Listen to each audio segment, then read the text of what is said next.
Hi, welcome back. Glad you could join us today. Today I have a special little friend here with us that I'd like to share with you before we get started. This is a little kestrel, and it's one of the most beautiful little birds that you've ever seen. And he's also known as a sparrowhawk. And he's with us today. I borrowed him from the bird lady here in Muncie. And I think he's one of the most gorgeous little birds. And his name is Falky. And he was raised by a young man here in Muncie. Look at that. Isn't he something? This is one of the most gorgeous little characters. Hope you enjoy seeing him. Falky, I got to go to work. So I'm going to tell you what, we're going to have all the colors ran across the screen that everybody needs to paint along with us today. And while they're doing that, I'm going to show everybody what we've done on this canvas, okay? Good. Come right up here. Let me show you what I've got going. Today we've got our standard old pre-stretched canvas. And I've taken a little bit of black gesso here and just covered this with using a sponge on the black gesso and just covered this area. And then we've taken, let that dry completely. Then we've taken a little bit of midnight black, dark sienna, and a touch of Prussian blue. And I've just covered this whole thing here. In the white area, we've put just a tiny bit of liquid white. So with that, we're about ready. Hope you like seeing that little kestrel. That's one of the prettiest little devils. There, let's take a little, the same colors. We'll use midnight black, little Prussian blue, and some dark sienna. There. And let's just go up in here and let's just begin playing a little. I'm going to let that color come right on out here and just sort of dance it around. I thought today we'd do a scene like maybe you're deep in the woods. Deep in the woods. So we have all these little shapes and stuff in the background. And I don't want to blend it too much today. I want to leave all these little irregular patterns in there. There, so it'll look, hopefully when we're all done, it'll look like maybe there's light shining through undergrowth that's far away. Something about like that, a little more of the color. And we'll put a little something in here too. What the heck? And just let it blend back into this dark area.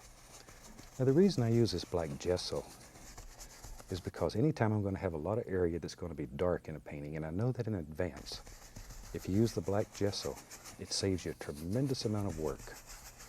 And a little of these patterns will show through, and it looks like things that you've spent months working on. And it's our secret. It's our secret. Okay. That's about all we need for back in there. Tell you what, today, let's have some fun with a little oval brush.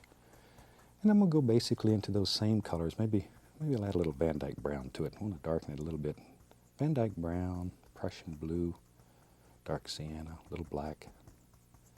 And with that, let's go up in here and let's start picking out some little basic shapes for trees and bushes that live way back. And all I'm doing is just tapping. Just looking for very, very basic little shapes.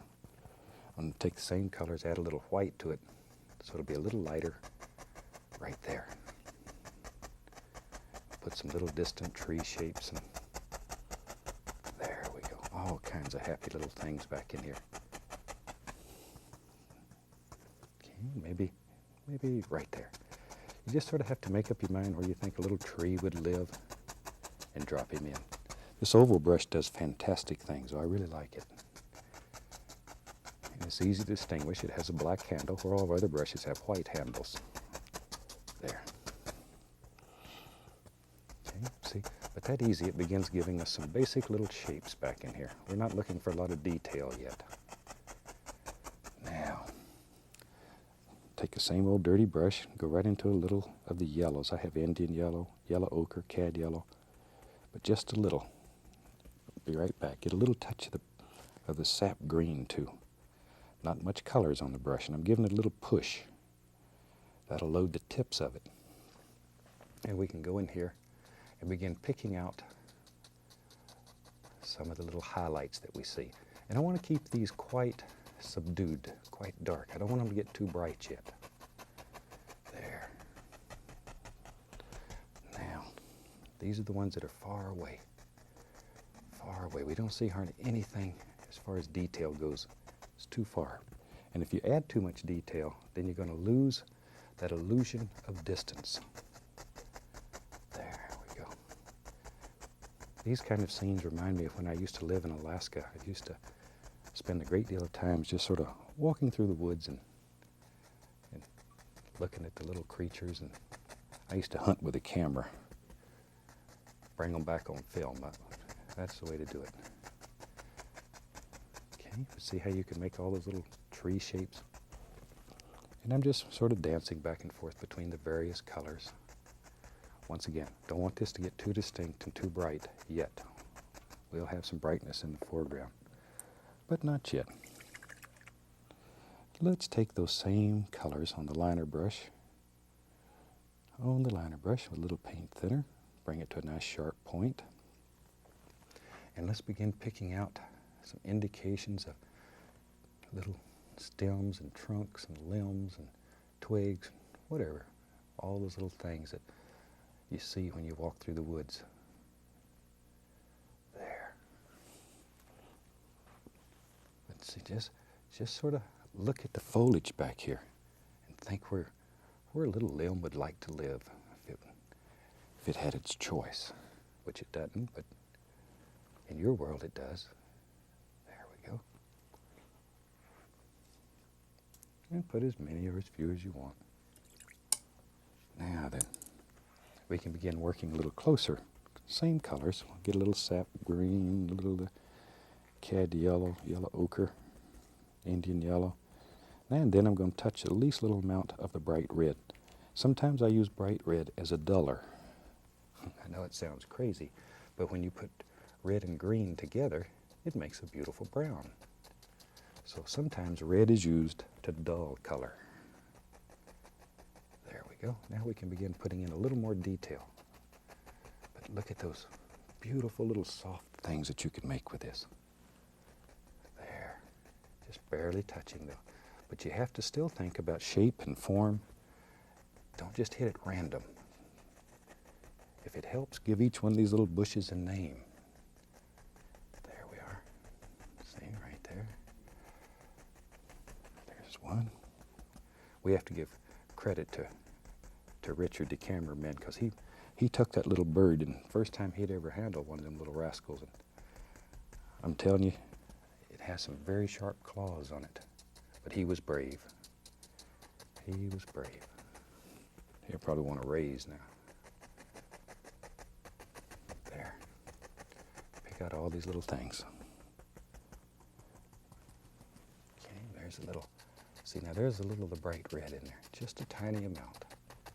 Just gives it sort of an orangey flavor. There. But step back and take a look at how your limbs and leaves are coming together. If you don't like them, change them. You have unlimited power here. You can do any old thing.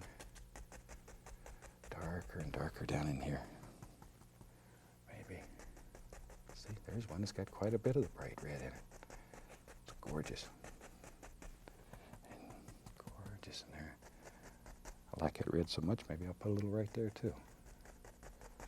Into your world, you put any color that makes you happy. Painting is as different as people are. Right, maybe right in here we have another little bush. But see how this little oval brush just makes layer after layer after layer of these little rascals? And it's very easy, even if you've never painted before. This one will make it easy for you. That's the reason I designed this one. Because people were having some problems until they practiced with the other one. This one, no problems. There. But you do have to worry about shape. You can't just throw things in. You need to leave some dark areas in between so there's depth and distance. Now then, go back to my little liner brush. A lot of paint thinner in those same colors, the background colors we were using. Let's go in here and put in an indication of a few more little sticks and twigs. You have to have some of those in there to bring it all together. Something to support it all. There. Okay, just wherever you think they should live. And you only see pieces a lot of times. You don't see the entire tree trunk. You only see little pieces that stick out. And over in here, same thing. Need a few more over in here. But these little sticks, once again, they help create that illusion of distance in your painting. Okay, now we can start working forward in this. I'll take another oval brush. I have a couple of them going here. We'll take some dark sienna. We'll use a little of that black again. A little Prussian blue, same colors. Probably use those throughout this painting. Just tap a little color in there. Maybe we have a nice bush that lives right there. I want this one to be brighter, so I'm making the dark ground, the background dark ground. Boy, sometimes your tongue gets over your eye teeth and you can't see what you're saying. Make the background a little darker so our lighter color will show up better. There we go.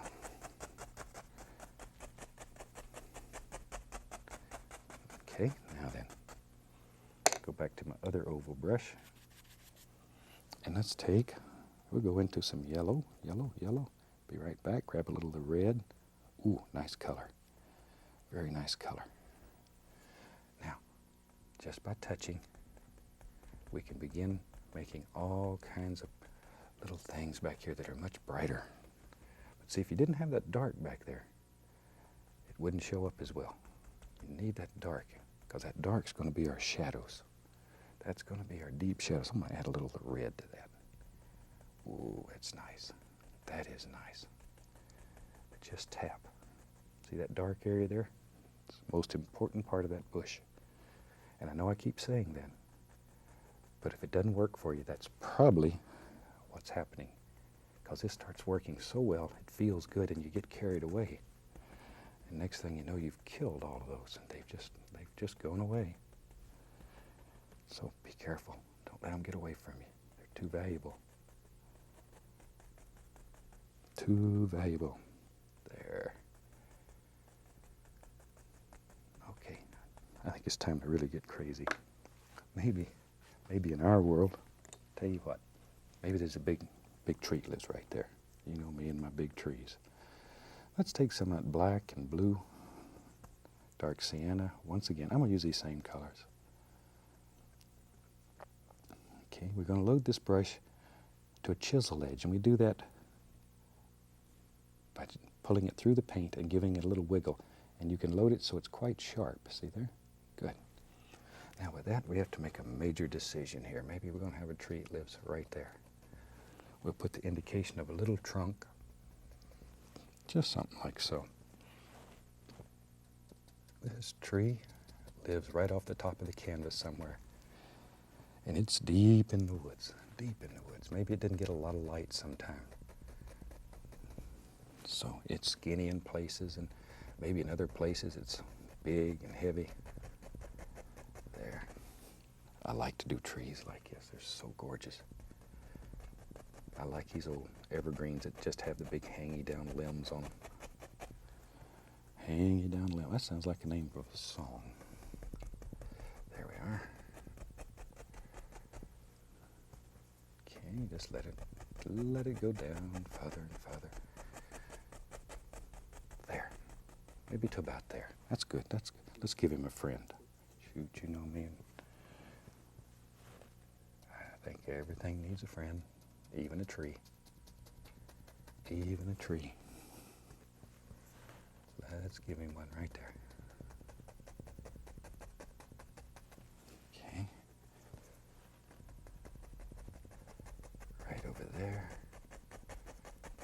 Okay, just sort of work back and forth with this brush. Just back and forth. Create all kinds of beautiful effects. There.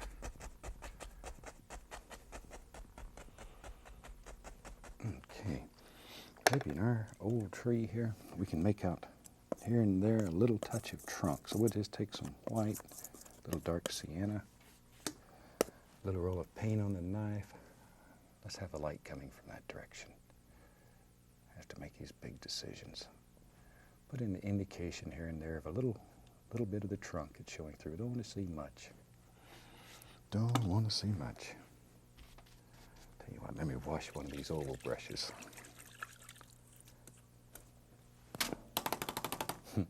That one's not as much fun as them big ones. They splatter everywhere.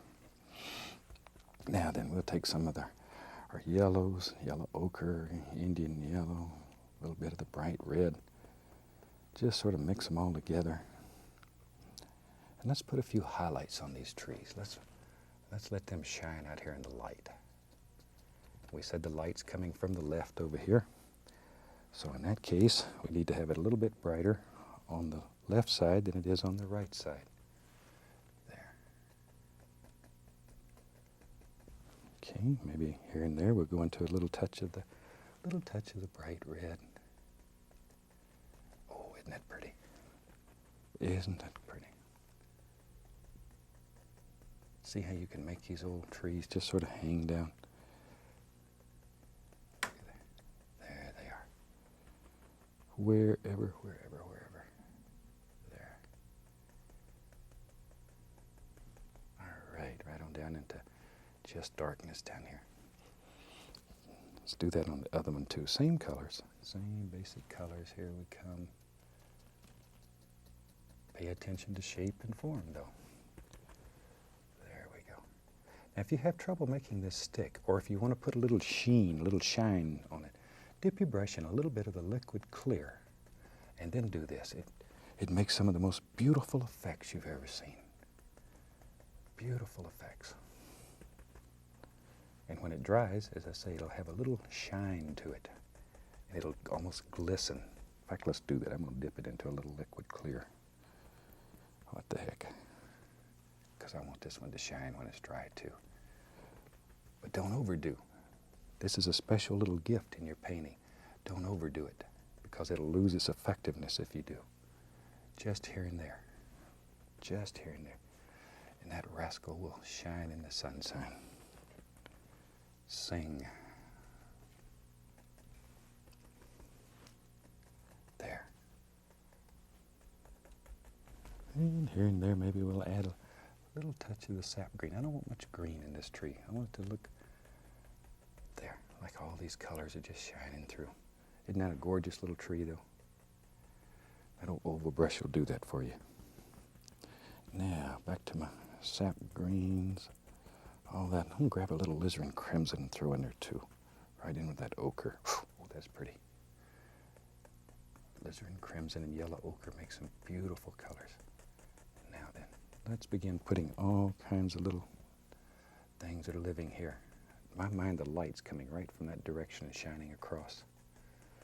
So that's the way I want it to look. Grab a little dark sienna, put in there with it. I'm just varying all these colors. I want to keep it in the brown tones though, and the yellows and oranges. Nice, nice fall looking colors. There we go. Wherever. Darker, darker, darker over in here. I want this to sort of fade out. We'll have one bright area right in here. The rest of it will let be much, much darker. Now if you really want to make it look nice and bright and shiny, let's just drop this in real quick. In a couple of places where light would strike. Show you how to do that. Put in a little background color here real quick. There. Watch here now. Right in here, maybe that'll be our bright spot. I'm going to let's go into a little bit of the titanium white. Just a little, and we're going to really brighten that color. Think where light would strike, and in my mind, it's going to hit right along in here. There. And maybe right here. Wherever. But this will be the brightest spot in the whole painting. We'll just sort of let that fade right on out as the light gets behind the trees and everything. Just a little maybe here and there zings through, but most of it's gone now. There. That's the only time in this painting we'll use that. Now then, let's just begin working forward here. Still using all the little fall colors. There we are.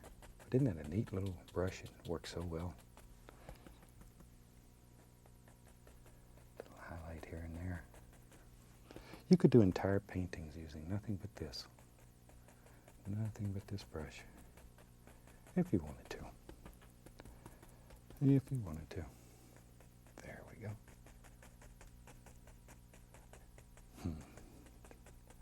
I tell you what, let's do. You know me, I like old big trees. I think maybe we ought to really get crazy. Really get crazy today. This is your bravery test on this painting.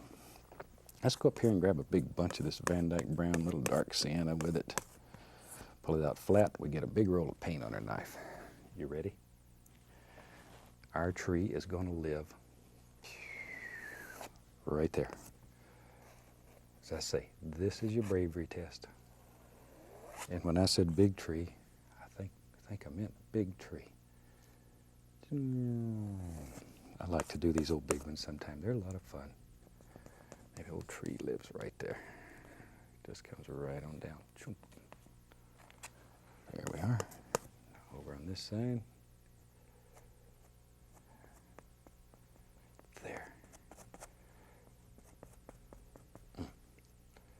Told you that was a big tree. Told you that was a big one. Okay, maybe take a little brown and white I see laying right here. Okay, maybe a light's zinging right through here. Just like you were putting snow on the mountain though. Just touch it. No pressure. No pressure at all. And just let it wander right down the side there. It's dark sienna and white. There we go.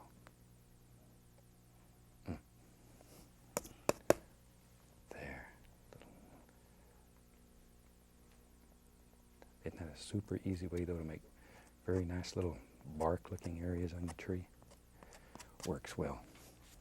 And maybe, I'll tell you what, maybe there's another one here. Maybe it had a friend that fell over. The old tree fell over. Had a bad day. Big wind came through here and crashed it. Maybe it was a long time ago and it's starting to deteriorate away now. And there's, you know, if you see old logs in the woods, there's places where it rots faster than it does other places. And it comes out looking funny. Maybe it goes all the way off the canvas. There, look at that. Now then.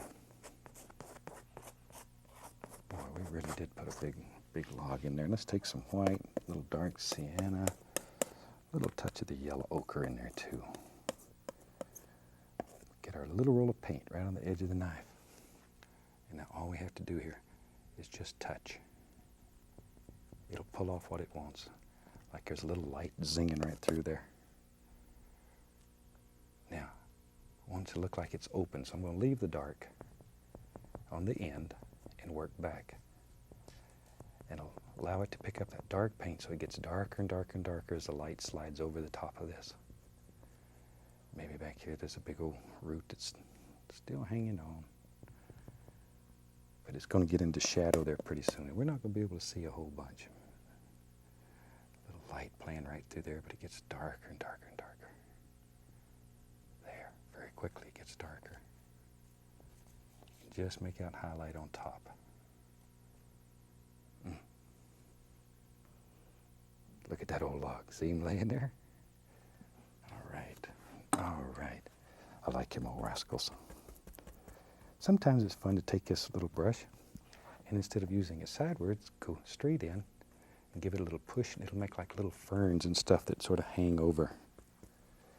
Like so. Load a little more color.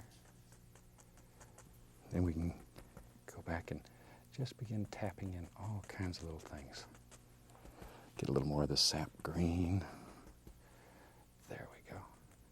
But vary the colors and put them in the way that you want them. Just however you want them. There. I want to get much darker here in the foreground. Much, much darker. In fact, we're using very little color now. Very little paint. Darker, darker, darker. Darker. It's behind this log that's fell down. Very little light's going to sneak over here. There. And we're just basically going to fill the rest of the canvas up here with some little things like that. Now then, here and there maybe you want to show a little more detail, and you can do that by just adding a little color but I don't want a great deal here. It'll lose that effectiveness. Keep it dark in the foreground. There we go. Okay, tell you what, let's do. Let's grab our liner brush, go into that. We'll get some Van Dyke Brown, a little dark sienna. All right, make it very thin. And let's go up in here. And maybe our big oak tree here has got a big limb that hangs off right there. But wiggle it and jiggle it. Let it be a loose, flowing limb. There, look at that. That limb's got character. It's not just a plain old limb. It's got character. There's one up here. It's just sort of hanging off. Got to make those little noises to get it to bend right. All right, and just however many you think should be showing on this. There. There we are. A little bit of light color on top. And you can highlight those a little just to make them look a little nicer. A little light zinging through there too. We can take a little bit of the yellows and greens, a little paint thinner. And here and there we can just pull up a little grassy things that live in there, wherever you think they should be. There. How's that? If you wanted to, you could even end it by maybe putting an indication of a big one right there. Maybe an old dead one. There we are. Put a few little limbs on him. I think we've got a pretty nice little scene that looks like it's real deep in the woods. Hope you enjoy this one. From all of us here, I'd like to wish you happy painting. God bless, my friend.